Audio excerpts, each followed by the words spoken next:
আসসালামু আলাইকুম। আমি আসাদুর রহমান। আপনারা আশা করি ভালোই আছেন। আমি এখানে এসেছি খুবই একটি প্রাকৃতিক সৌন্দর্য একটা স্থান, যেটা আপনার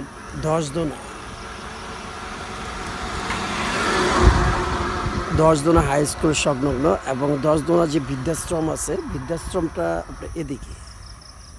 বৃদ্ধাশ্রমের গ্রামের ভিতরে একটা বৃদ্ধাশ্রম, এটা আমাদের উপজেলায়, বাঞ্ছারামপুর উপজেলায়, ব্রাহ্মণবাড়িয়া ডিস্ট্রিক্টের অন্তর্গত।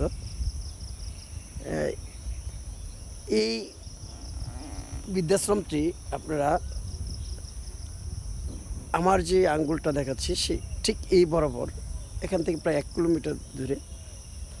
তো বৃদ্ধাশ্রম আসলে কিন্তু আমাদের কাম্য নয়।